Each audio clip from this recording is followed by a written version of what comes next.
what I should be playing. I got a lot of stuff on the wall, but I'm always looking for new games to play and new experiences to be had. So that being said, thank you so much. I'm Fortefyre. Fortefyre out. Well, that episode was really hard.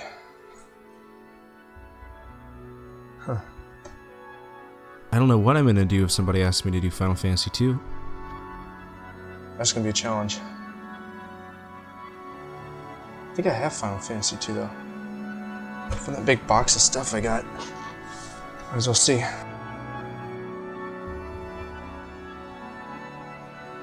No. There we go. Yep, Final Fantasy II. Final Fantasy II.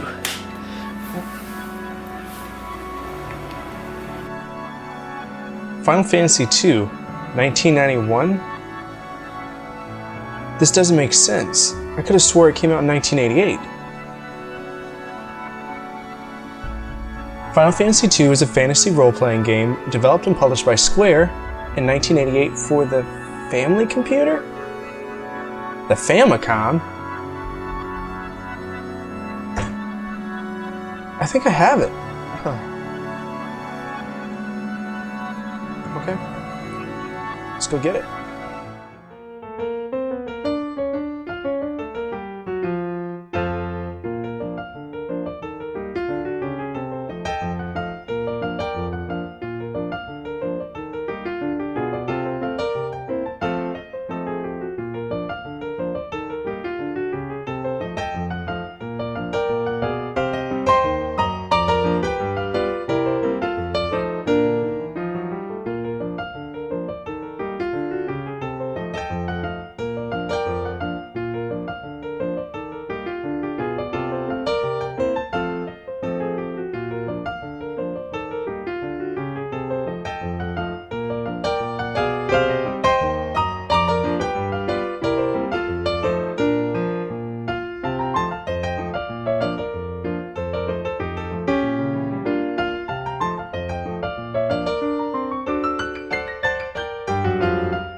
Hello everybody, my name is Fortefyre and welcome to episode 10 of Fortefyre's Fireside Chats. Today we are talking about Final Fantasy II. And no, we're not talking about Final Fantasy II on the Super Nintendo, we're talking about Final Fantasy II on the Famicom. How about them apples? So if you paid attention to the original Final Fantasy episode, I talked about how I played it when I was stationed in Korea. I beat it in about 4 to 6 months, I played it on the iPhone, and I was very quick to buy the second one to see how it was. To my surprise, it was actually better than number 1. But I can talk about my experiences all day and all night. let's go back to 1988 and talk about when this game was created. So obviously Final Fantasy I was a commercial success. America got it really late, but they still loved it. Because of this, Square's leadership wanted to create a sequel. They did that by bringing back the Dream Team, Nobuo Uematsu doing music, Nasir Gabelli doing the game programming, and Hironobu Sakaguchi leading the pack. Ironically, at the very end of the game, Nasir Gabelli's visa ran out and they had to kick him back to San Francisco. So what did everybody do? They treated him like family, got their asses on an airplane and went and helped him finish the game in San Francisco. Just took all the equipment over there. That's love and dedication. But why didn't it cross the pond? Well, the issue is that the localization for even Final Fantasy I took forever to get over there. The game was released in 1987, but it didn't see American sales until like 1990. By the time it was released in America, Final Fantasy III on the Famicom was already a thing. So they made the executive decision to where they wouldn't make Final Fantasy II in America the same Final Fantasy II in Japan. So what did they do? They localized Final Fantasy IV. So this game right here, Final Fantasy II on the Super Nintendo, is actually Final Fantasy IV. Much like Final Fantasy III, which I got back on the wall complete in box, is Final Fantasy VI, which is an awesome game. You should totally play it. And that's really all I have to say about that. I mean, we could go look at the cart, but I've got an extra treat for y'all because I actually physically own a Famicom system. Now, eventually, I'm going to do a video that talks about the Famicom and why it was so awesome and some of its shortcomings. But I'll just give you a brief rundown on it. So it looks a lot different than the NES. In fact, it looks nothing like the American NES. It's got three major features on the front. We got a power switch right in the front. We have a reset button right here. And this actually ejects the game. If I was to lift this dust flap right here, and I move this lever, it would actually push the games out for you. It's like one of the Super Nintendo things that you can push in the middle. The controllers are wired to the back, which is really, really fucking weird. I'm not a big fan of that, but it is what it is. The controllers are so comfy in your hand. The buttons respond well, and there's a microphone inside of controller 2. Interesting fact. As a matter of fact, controller 2 has a speaker built into it with a volume knob right there and a microphone that would be used in games like Takeshi's Challenge. Bet you didn't know that. But the downfall for it is that it requires you to have a Japanese TV or a TV, well, really a TV in general, that goes up to channel 97 and 98, I think. That's because those channels are the equivalent to the American channels 3 and 4. Also, you have to have an American NES gray box RF converter for it to even work on your TV. And you have to use a Japanese AC adapter or else you will blow this up. It turns into a little time bomb. But that's all I got to say about it. Let's go ahead and take a look at the cart. All right, let's go ahead and take a look at my copy of Final Fantasy II. So this is a Famicom cart. I think this is the first Famicom game we've actually talked about on the show, so I'm really stoked to actually be playing one. I know we played a Super Famicom game, Populous. So yeah, Final Fantasy II. So I was intrigued, primarily because the word Final Fantasy is written in English with a Roman numeral 2. So why wasn't it released in America? I mean, obviously we've already explained why, but, you know, whatever. So this is Furion. This is going to be one of our main characters. We have 4. You can kind of get the gist of the number 4 being a prominent mantra and a trope in the Final Fantasy universe, but we'll get to that in a second. That says Final Fantasy, which means this game is fucking awesome. And that says Nintendo Famicom, which obviously means Nintendo Famicom, the far less superior technology created with the intent to piss off its consumers by significantly limiting the number of commercial games as opposed to Japanese markets. yeah. Not a big fan of how cheap Famicom games sound. A lot of them rattle like this. I don't know why. Also, unlike 10 Yard Fight, which is actually, now that I think about it, the first one that we talked about on here, doesn't have any of the back stuff on it, to where it like tells you how to play the game and whatnot. Maybe that was just a IRM thing. But the artwork is really awesome. I gotta give it to the people over at Square. They know how to do good quality art, and there's not a single Final Fantasy game I've ever played that doesn't have awesome art on it, or awesome art inside the game. But that's all I got to say about this. Very simple game. Just for continuity's sake, this is Final Fantasy II. Now we'll talk about this whenever we get to Final Fantasy IV, because that's what this is. This is Final Fantasy IV. So we'll look at that whenever that time comes. And finally, The other version of the game that I have, which we talked about in the other one, Final Fantasy II on the PlayStation 1. So this is the Origins collection that has 1 and 2. I strongly recommend you get this. Now, I got 2 and 3. So this one, 2 and 3, another exclusive for the Famicom, for about $20. It was a great deal. I got this for $10, and this looks a lot better, it plays a lot better, and like I said, we'll explain some of the stuff whenever we get there. Come on. Oh well. So yeah. Emphasis right there. Contains complete versions of the groundbreaking original Final Fantasy and Final Fantasy II, which has never before been released in North America. Both games contain enhanced graphics, sound, and music, plus special features unique to this collection. Apparently the word features is too difficult for me. So yeah. Let's go ahead and pop it in. Alright, let's talk about Final Fantasy 1 synopsis. You play as 4 orphans with light crystals that are going to save the world from evil. In number 2, you play as 4 orphans with light crystals who are going to save the world from evil. And if you're actually curious, in number 3, you play as 4 orphans with light crystals who are going to save the world from evil. And just in case you really want to get into the game, number 4 is about 4 orphans with light crystals who go save the world from evil. The trope kind of remains. So it's totally a different game. So in the first one, you have classes that you can choose. Now, you don't have names. You actually choose a name for your characters, but you could choose their classes. Does that make sense? Also, the game was based on experience points. Everything was based around experience points in the early RPG years. So many points, so many hours, you'd become a certain level, you'd have to grind, do whatever. Absolutely not the case in Final Fantasy II. So in Final Fantasy II, you play 4 named characters with actual plot. So they're actually named people.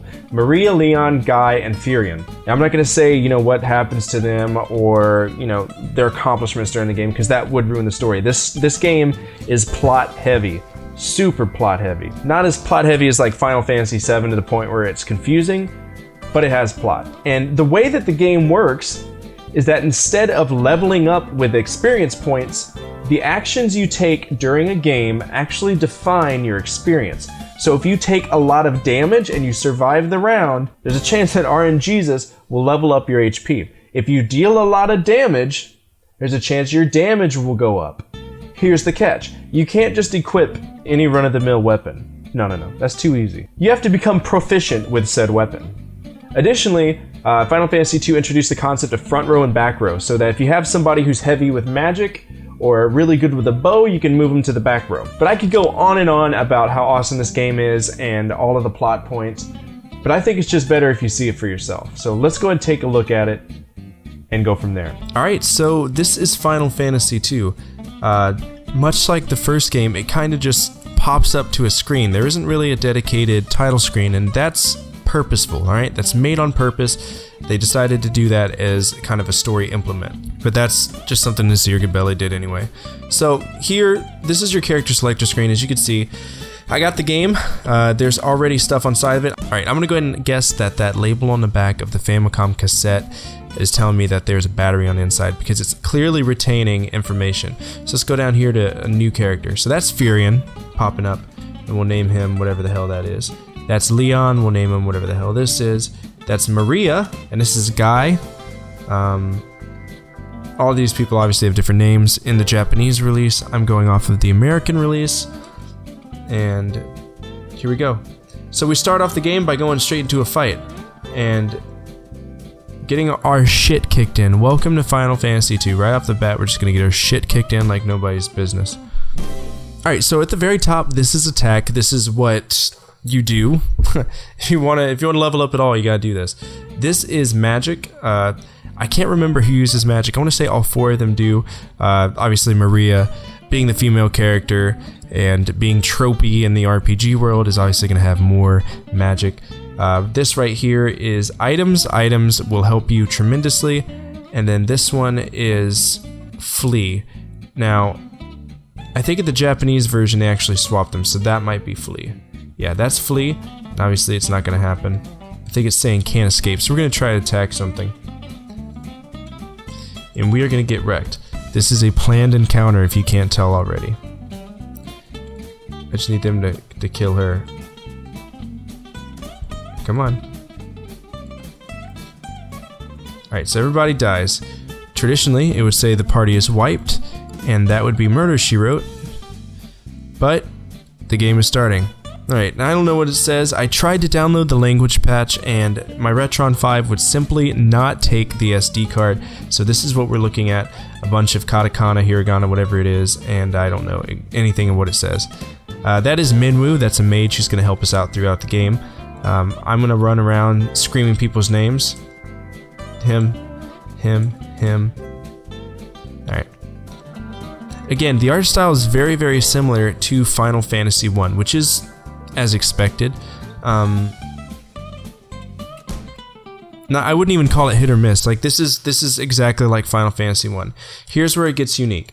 So if I keep moving through dialogue stuff, you can see that here I would be able to pick certain dialogue options and expand upon them.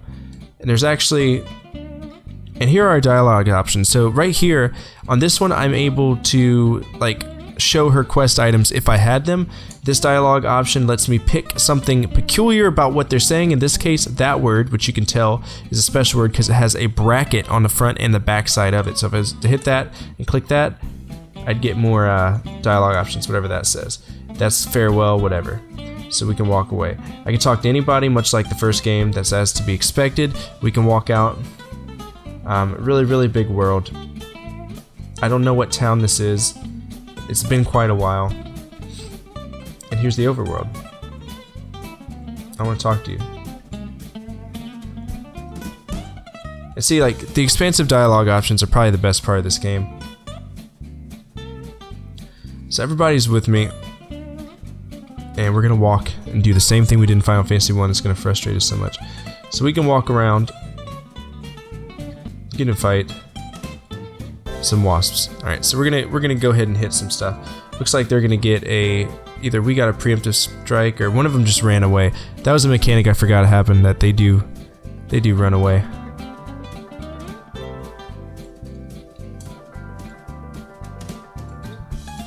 And in this game, contrary to the first one, I do believe that if you kill somebody, they automatically make it to where you can attack the next one. It's just not an ineffective attack like the first one. So yeah, the story of this is that we are these 4 youth who were abandoned as children, who are going forward to fight a gigantic emperor who's being a gigantic prick. Hey, look at that. That's an interesting thing. Should we go check it out? Absolutely not. That would be death. Don't do it. Here, I'll show you. Just in case you don't believe me. Let's go chasing after that. There we get 2 more wasps. Those guys aren't actually bad. Could take them out. Alright, so he's got a hatchet, but he's poisoned. That's a big deal. Right off the bat, they're trying to poison you. But alright. You're really not going to see anything different. This is where the grinding starts, and welcome to Final Fantasy 2. Let's go ahead and talk about some pro tips. Alright, so pro tips. Final Fantasy 2. Oh geez, I don't even know where to start. Number 1. Don't go adventuring in the forest unless you want to get your face smashed in. That's right, for only the cost of the game, you can guarantee to be frustrated if you go and explore without actually setting yourself up for success. You walk out in the forest without being proficient in that weapon, you're writing your own death sentence. 2. Save often. Lord have mercy, save as many times as you can, save 3 times, and if you don't think you saved or if you know you saved, save again, because you're going to want those save files. Trust me. 3. Pay attention to the dialogue. Usually whenever you play games like this, you probably just spam A and B to try to skip the dialogue. Pay attention to the dialogue because it actually matters. In the game, there are secret code words that you can say to other characters that will unlock certain responses and provide you hints to the game. Tip 4. Use the map. Tip 5. Go online while you're playing the game and look at a map of what monsters are populated because it's random. Nothing's worse than walking out thinking that you're about to just get surrounded by goblins and having a dragon swoop down. Okay, that's it for me. Let's rate the game. Cart. So the cart has really awesome artwork. That's the way it always is for Final Fantasy. It's the way it always is for Square, period, dot. I think most of the art that they did for any of their games is really awesome, excluding 3D World Runner, and that's only because they stole the concept from Space Harrier, but that's so 2 episodes ago. So yeah, really, really cool artwork. I'm down to clown with it. It's kind of sad that they didn't put what Irem does by putting like the snapshot on the back, but that's just aesthetic design. I don't know if it was just an Irem thing. I only own 1 Irem game anyway. I'm gonna give the cart a 7 out of 10. Gameplay. The gameplay in this game is dynamic as all get up. I have mad respect for the game. The game is fun. I enjoyed playing Final Fantasy II. However, it was the remake. I cannot vouch for this one because honestly, it plays very similarly in style to Final Fantasy I, and because of that, I'm gonna give it a 6 out of 10. I'm sorry. I know y'all are probably pissed, but if this was the Dawn of Souls version or even the Game Boy Advance version, it'd be getting an 8 or 9 out of 10. But it's the Famicom, so stuff happens. The music in the game is phenomenal. The music in this game is the bee's knees. It's the whole leg. I very much like the music in this game. 10 out of 10. Art. The art in Final Fantasy II is very similar to the art that's found in Final Fantasy I. It's a very close relation. But the sprite work is on point. As the young people of this century would say, it's on fleek. Because of this, we have to rate it 6 out of 10. Fun! Yeah, totally fun. And that's not sarcastic. I 100% love this game. It was a blast to play. This video was a blast to make. Everything about this game, this experience, it's awesome. And even though it is on the Famicom, it's something that I would probably play again if given the chance. I'm gonna give it an 8 out of 10. That leaves us with an overall score of 7.4. 7.4 really isn't a bad score. It's kind of average, but out of 10 points, that's erring on the side of fun. This game is fun, all right? I rated Street Fighter 2 Turbo in the 7, so please don't be upset. All right, so let's look at how this is stacked up. So at 7.4, it puts it in 4th place. Number 1 is actually Final Fantasy 1. Number 2 is Sonic the Hedgehog, and number 3 is Street Fighter 2 Turbo. In games from the 80s, it knocked Ghosts and Goblins down, which is a Capcom game, meaning that number 1 and number 2 are both Final Fantasy games. In terms of RPGs, it's now in 2nd place, number 1 being the original Final Fantasy. And in terms of Square games, it's in number 2, first being Final Fantasy 1, 3rd place being 3D World Space Harrier, 3D World Runner. I guess I'm kind of jumping that joke out of existence. Alright, well that's it for today's episode. If you like what you saw, please subscribe and also hit that bell so that you know whenever I'm making new content, it'll get delivered right into your Gmail or your Yahoo, or whatever you use. Hotmail, AIM. Also, give me a like and down in the comments below, tell me what you're playing and what I should be playing. I got a whole wall of shit behind me, and eventually I'm gonna run out of games, so I need your help to tell me what I should be playing. So from my family to your family, good energy and good vibes, Fortefyre out.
Alright, so that's the extra. We went ahead and marked that down as the extra.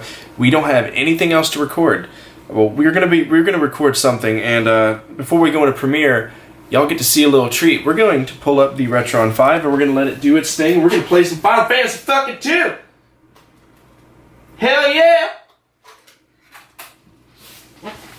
Alright.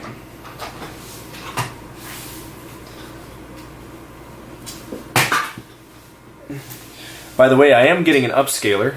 We have an upscaler coming. I'm gonna stop this recording now. I have an upscaler that's going to be here tomorrow. It's one of the Inco ones, cost me about $45.